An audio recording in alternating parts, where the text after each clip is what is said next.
Hi everyone, and welcome to Efficient Gaming.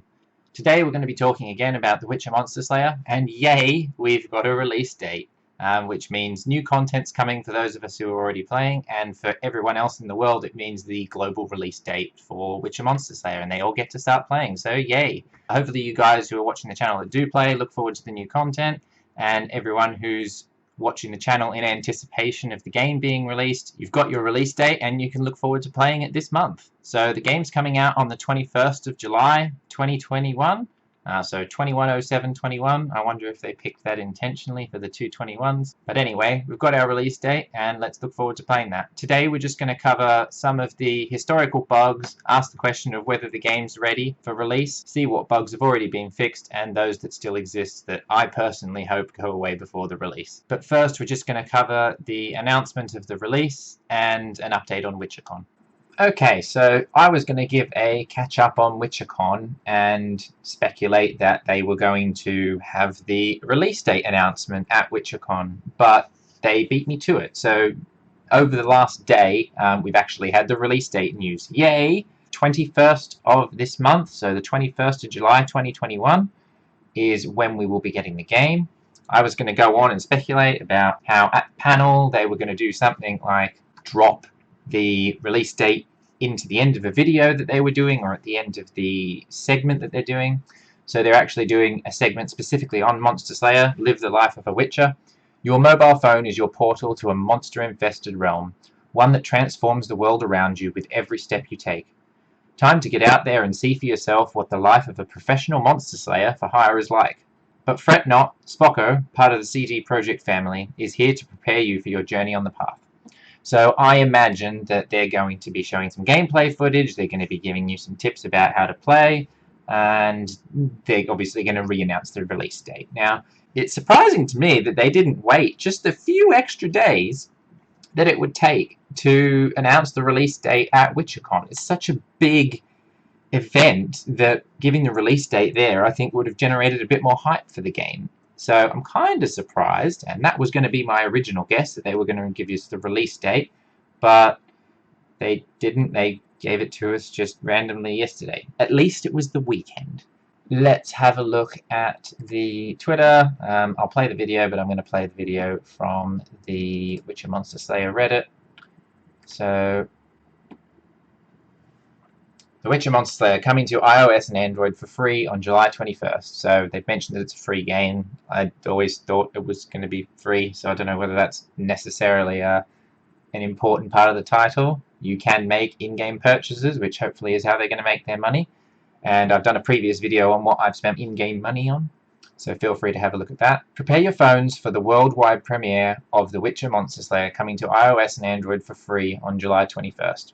Android users can pre-register right now on the Google Play Store, and they've included a link. I've pre-registered for games before, and it is useful. It downloads the game on the day that it's available and pretty much puts it in your library ready so that when it's out, it'll appear on your phone. Let's have a quick look at their video.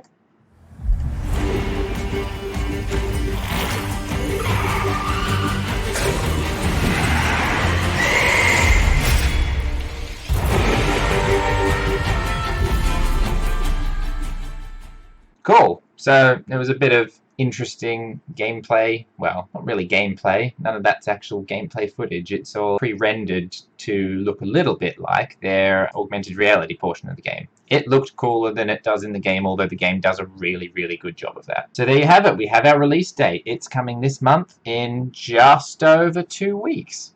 If you're interested in learning more about the game and how to play it, you can look through the back catalogue of videos that I've got. I explain everything from potions and crafting, monster battles, to Nemetons, and soon we'll be covering XP strategy as well. So check that out. Okay, so now we ask the question, is the game ready? Overall, I think they are very, very close to being ready for release. There were a few bugs, but to be honest, there's a lot less bugs in this game than there are in games that are already released, like Pokemon Go and Wizards Unite. There are fraught with bugs, so the developers have done an amazing job on this to keep it so bug-free. In saying that, I'm going to go over some of the previous bugs that used to exist. There's some pretty funny ones in there. And we're also going to look at ones that are still there that I think absolutely need to be completely addressed before release. And they've got some time still, and they've got plenty of people out there testing the game like myself, so they've got the opportunity to get this fixed, and I'll explain why I think I need these to be fixed before the game starts. So our first one's a bit of a funny one. I only ever had this exactly once, and it's basically just a pink screen, and it's loaded absolutely nothing in the background except for the monster. So I'm fighting a monster on a neon pink background, and I just thought that was quite cool. Now, I don't think this is a persistent bug. I've only ever seen this once. It was probably something to do with the phone not loading the background, but it happened, and it's funny, so I thought I'd show you. The next one is something that I haven't seen for a while, so I'm going to mark this one as probably fixed. Not to definite, but it's not really that game-breaking anyway. Occasionally, when you defeat an enemy, now this is an Augurid type enemy, so I would have expected to get Augurid remains from this when killing it, or none, doesn't matter. But we got Spectre remains, so all we've been given is the wrong type of monster tissue at the end. It's not game-breaking at all, but I again haven't seen this one in a while, so it's not really that much to worry about. And I'd say it's probably fixed. This one is a proximity issue. Now, you used to be able to click on some monsters before you would get to them with your circle, and other ones you'd be able to get right up to them and walk about, I don't know, a few millimeters into the circle, and you still wouldn't be able to click on them. So I think that's more hitbox related. But again, this was addressed in one of the more recent patches where they normalized, I would say, all of the interaction distances. This bug I used to get more often, but I don't see this as much anymore. Now, the only times that I see it now are when I've clicked on a monster in town, I've been playing another game, and I've opened back up Witcher to find that I'm still battling the monster, which is fine, that's great. I finish off the monster, and then at the end I get no XP. Now, my best guess at this is because the monster is despawned, and it's referencing back to something that doesn't exist anymore, so it can't give you any rewards for it. Now, this isn't a game-breaking bug, because it only really ever happens to me when I do something out of the ordinary, like defeat a monster 20 minutes after starting it, which, to be fair, isn't going to happen to a lot of people a lot. So even though I haven't seen it recently, I'm not completely convinced that it's gone, but again, it's not game breaking, so it's not the end of the world if it is in there. Now, this is one that I wanted to play through for you because it's something that used to exist, and I'm going to say this is fixed because I haven't noticed it anymore. It basically was when you used to go and click on certain Nemetons, if you had just loaded the game and hadn't let all the monsters load around you, if you clicked on the Nemeton it would break. And so what you can see me doing this time is waiting until as many of the monsters have spawned around me as possible. You can see them all jump in the background there. And I wait, and I wait, and I wait, and then I click on the Nemeton. And in this instance, it was actually still broken. There were very rare occasions where you would get the Nemeton being broken even when you let all the monsters load. Now, this is, again, something that I'm going to mark as fixed because it's not something that I've seen at all recently. Every single Nemeton that I click on now works, and it works flawlessly, usually. That brings me to my next bug, and this is the only bug that I think is still persistent in the game and that absolutely 100% needs to be fixed or severely reduced before release. And I'll show you the video and I'll explain why. So this one is a lag battle bug. Now, this one I didn't catch before I started the battle because it doesn't happen very often. When it does happen, it's very annoying. So you can see that the music in the background is still playing at the correct speed, but the interaction with the monster and the sound effects are not. Now, this is something that I would consider game breaking. Now, just to show you that it's not one type of monster, it's not my phone, I haven't done anything in between, so that was a laggy battle that we couldn't play. When I click on this monster, it's perfectly fine. It works, it's fast, it's a normal monster encounter. So it seems to be completely random. Now, when this happens to basic monsters on the map, it's not the end of the world, because you just leave the battle and come back in, and usually it's not laggy anymore. But when this happens to monsters that you are using potions and things on, it pretty much makes the battle not winnable. Or at the very least, it makes it extremely difficult to win.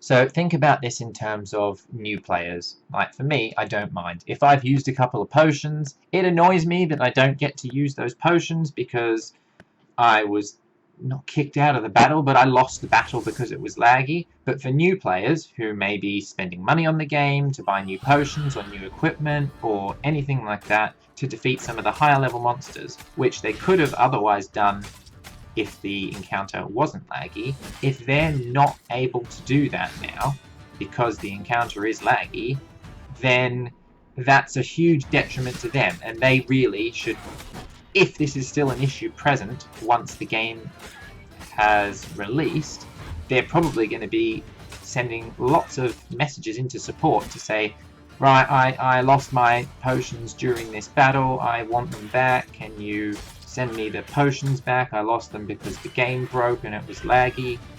They obviously want to avoid that. So all of the other bugs that I've mentioned are not at all game breaking. They are just bugs, and they're acceptable, and some of them are even funny, and it's not the end of the world that they're in the game. They're there, and a lot of them have been completely fixed from what I can see as someone who plays the game reasonably regularly. But the one that is still there for me, if I go out and I play for a few hours in the day, this will happen to me up to 10 times. Like, it's not super often, but it's enough to be annoying. And when it happens on things that you're using potions or witcher oils or bombs on, it's a waste of those resources if you don't manage to win the battle, and the lag makes it very hard to win. So this is the only bug that I think needs to be sorted before release. Again, as I said, the devs have done an amazing job with this, and I don't think there are very many bugs left, but this is one that personally, to me, I think needs to be fixed before release. So overall, as a question of, is the game ready? I think the answer is, it's going to be.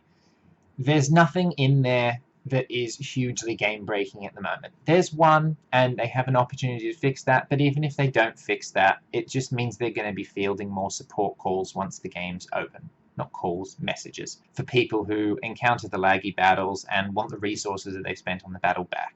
I'm not sure how well they're set up with the support. I've not really been in contact with support yet because I just report the bugs as I see them.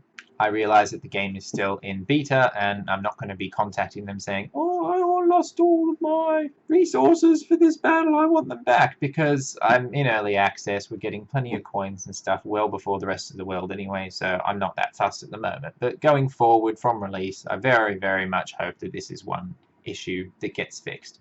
But all in all, it's a great game. It has very few bugs still present in it prior to release, and I think they've done a great job of getting this ready for worldwide release. So I look forward to playing it along with all of you guys when it's released on the 21st.